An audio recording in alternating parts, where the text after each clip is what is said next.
एक और अहम खबर है, हाइमर्स से अटैक का वीडियो सामने आया है। यूक्रेन ने हाइमर्स से किया है जोरदार हमला। यूक्रेनी सेना ने रूसी ठिकाने को टारगेट किया है और रूस को पहुंचाया गया है इस हमले के साथ बहुत बड़ा नुकसान।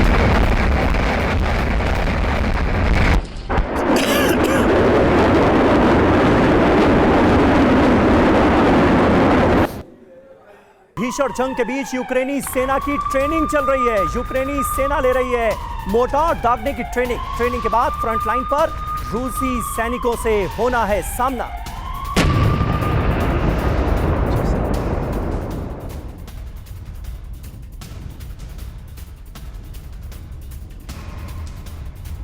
और एक और ब्रेकिंग न्यूज आपको बता दें, रशियन सेना के पास हो गई है टैंकों की भारी किल्लत।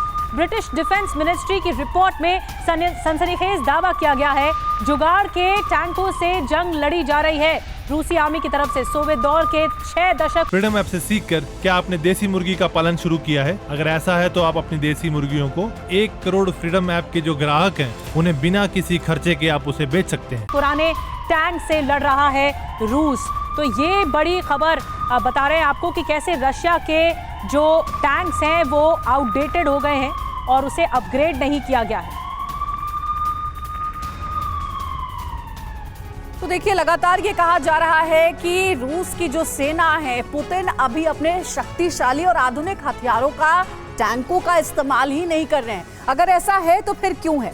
हमारे एक्सपर्ट्स भी ये कहते हैं कि अभी वो समय नहीं आया है, लेकिन कुछ एक्सपर्ट्स का ये भी मानना है कि अब पुतिन जो है अपना पेशेंस लूज कर चुके हैं, अब फ्रस्ट्रेशन में भी आ गए हैं। तो सवाल ये है कि 1 साल पूरे हो चुके हैं इस युद्ध को, आखिर पुतिन की कौन सी वो स्ट्रॉन्ग स्ट्रेटेजी रहेगी जिसकी बदौलत हम ये देख पाएंगे कि यूक्रेन का ये युद्ध है पुतिन जीत पाएंगे। यकीनन ये खबर रूस और उसके समर्थकों के लिए चिंता में डालने वाली बात है। कर्नल चौधरी, मैं आपके पास आना चाहूंगी। अभी वोरा सर ने कहा कि अब वो समय आ गया है जब पुतिन ने अपना धैर्य गंवा दिया है, लेकिन ये जो ब्रिटिश सोर्स के हवाले से हम जानकारी दे रहे हैं कि युद्ध तो रूस की सेना उन टैंकों की बदौलत, उन हथियारों के बदौलत लड़ रही है जो कि आधुनिक है ही नहीं, वो तो सालों पुराने हैं और कई टैंकों को तो बर्बाद भी कर दिया यूक्रेन ने अपने हमले में। कर्नल चौधरी, देखिए, ये एक बैटल स्ट्रैटेजी की का एक अभिन्न अंग है जिसमें सेव एंड रेज ये इस्तेमाल की जाती है। ये एक टेक्निक जिसके ज़रिए आज जो हालात हैं यूक्रेन के और रशिया के युद्ध के, क्योंकि ये लंबा खिंच चला है, तो इसकी वजह से रशिया अपने सारे रिसोर्सेज उनको कमिट नहीं करना चाहता है।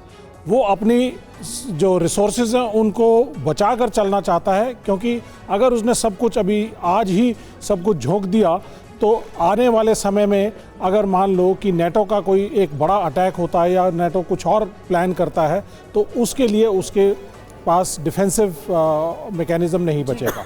तो इसलिए जो T-60 इस समय की जो ज़रूरत है, वहाँ पे इतनी टेक्नोलॉजी की ज़रूरत नहीं है, क्योंकि वहाँ पे बैटल ग्राउंड है, टैंक बैटल चल रही है। तो T-60 टैंक जो हैं उनकी guns are effective, they are as effective as T-72 tanks, they are as effective as T-90 tanks, क्योंकि बेसिक चेसिस जो T-60 और T-72 की है वो तकरीबन सेम। ठीक है दत्ता सर, आपका रिएक्शन इस बात पर भी चाहूंगी, जो खबर हमने सबसे पहले शुरुआती लेवल पर दिखाई, किस तरीके से बड़े लेवल पर एक बार फिर से हम हमले देख रहे हैं, और एक हमला हमने लवीव पर भी देखा, पोलैंड के बेहद नजदीक भी देखा। ये किस ओर इशारा कर रहा है? क्योंकि जो नए अटैक्स हो रहे हैं ये क्या दिखा रहे हैं?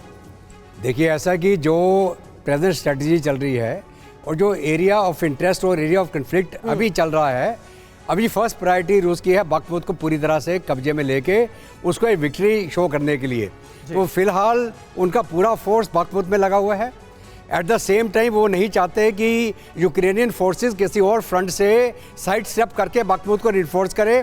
उनको टाई डाउन करने के लिए वो अलग अलग टारगेट, चाहे वो नॉर्थ के ऊपर आपका खार्किव एरिया हो गया या और नॉर्थ की तरफ आप कीव की तरफ आप कोई डिपेक्शन कर रहे हैं, बिल्कुल तो उसको टाइट डाउन करने के लिए अटैक होता हुआ अब हम साफ तौर पर देख रहे हैं। बाखमुत के बारे में कहा यह जा रहा था कि ये रक्षा कवच है यूक्रेन का, वो कवच ऐसा लगता है टूट गया है। उसके बाद अब बाकी शहरों पर सीधे अटैक हो रहे हैं। फ्रीडम ऐप से सीखकर क्या आपने देसी मुर्गी का पालन शुरू किया है? अगर ऐसा है तो आप अपनी देसी मुर्गियों को 1 करोड़ फ्रीडम ऐप के जो ग्राहक हैं उन्हें बिना किसी खर्चे के आप उसे बेच सकते हैं।